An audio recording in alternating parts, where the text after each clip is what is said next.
Bonjour! Alors, cette semaine, je vais vous présenter ma sélection d'albums pour la jeunesse. Donc, on va commencer par une petite collection qui s'appelle Princesse Parfaite. Donc, c'est l'histoire d'une petite fille qui s'appelle Zoé. Et sur chaque page, on a la situation où Zoé n'est pas une princesse parfaite. Et parfois, Zoé devient une princesse parfaite. Donc, le livre-là, c'est sur les écrans. Donc, en fait, Zoé adore regarder la télé. Par exemple, première levée, Zoé allume discrètement la télé pour regarder les dessins animés. Mais parfois, Zoé est une princesse parfaite.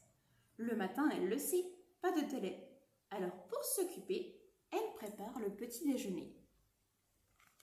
Donc, on sait bien que les écrans, c'est bien, mais il faut surtout surveiller, limiter et pouvoir s'en passer. Donc voilà. Nous, à la bibliothèque, on a pas mal de titres. On a par exemple, vous voyez, on voit derrière tous les titres présents. Donc je crois qu'on a Zoé à l'école, Zoé et les bêtises, pour tous les enfants qui font beaucoup de bêtises, etc. Donc très sympa. Alors, un autre livre, Petite main, petit pouce, de Martine Perrin. Alors, c'est dans les albums, mais un enfant de 3 ans, même de 2 ans, peut très bien accrocher aussi avec ce livre parce que c'est un livre interactif. Je vais vous le raconter d'ailleurs. Bonjour, tu es prêt? Alors, c'est parti.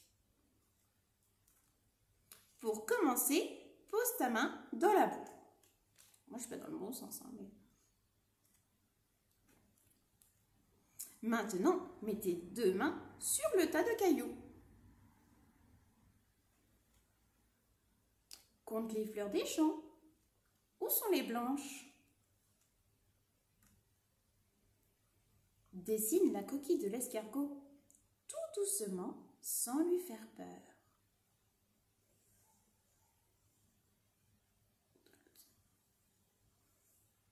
Voilà, etc.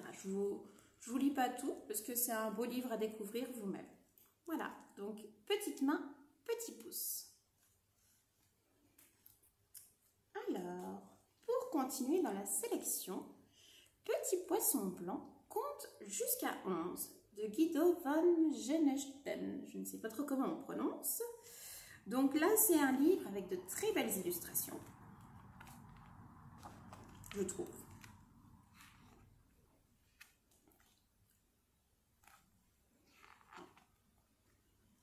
Et donc là, on a des petits volets à soulever.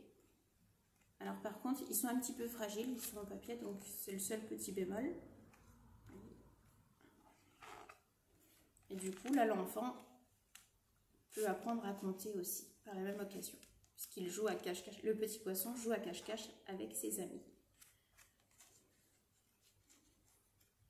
Voilà, un très joli album. Alors, un autre livre qui s'appelle Frangin de Rocio Bonilla. Alors celui-là, il est un petit peu particulier parce que c'est un album tête bêche. Alors je suis sûre que vous ne savez pas ce qu'est un album tête bêche. Un album tête bêche, c'est, on peut le lire là, mais aussi là. Surprise, il y a 2 histoires en une. Donc en fait, il y a 2 histoires parce qu'elles sont vues par les 2 personnages de 2 côtés différents. Donc Frangin, là, on a la vision de lui. J'aime pas ma sœur.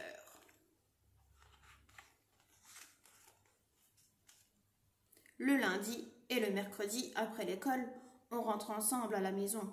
Elle m'oblige à lui donner la main. Elle fait comme si j'étais petit. Et moi, je ne suis plus si petit. Je peux faire des choses de grand. Par exemple, je sais très bien utiliser les ciseaux en faisant attention pour ne pas me faire mal. Je vous lis pas tout, parce que c'est à vous à découvrir. Et de l'autre côté, donc là, on a la vision de elle.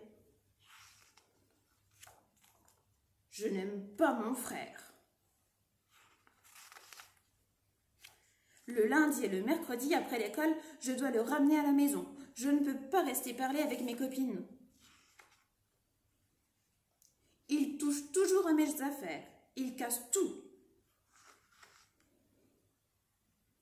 Il se croit très drôle, mais c'est un lourdeau qui ne se tient jamais tranquille. Voilà, donc si vous avez des enfants qui se chamaillent souvent, ça peut être une bonne histoire à raconter. Et enfin, le dernier, Je t'aimais déjà. Alors là, c'est vraiment un livre, on va dire que la vidéo va nous permettre de parler d'un sujet très sensible, parce qu'il s'agit du deuil périnatal. Donc je ne vais pas vous le raconter, parce qu'il est vraiment triste, mais c'est une nouveauté. Et dans cette histoire, l'enfant il se prépare à l'arrivée d'un petit frère ou d'une petite sœur. Et en fait, il visualise très bien son rôle de grand frère. Hein. Il s'attend à pouvoir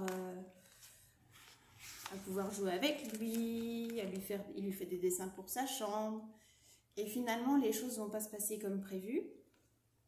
Mais voilà, je voulais vous le présenter parce que pour ceux qui un jour, je ne l'espère pas, seront confrontés à cette situation, ça peut être une belle histoire pour parler d'un sujet difficile.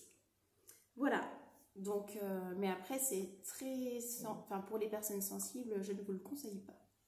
Voilà, c'était ma suggestion de lecture. À bientôt!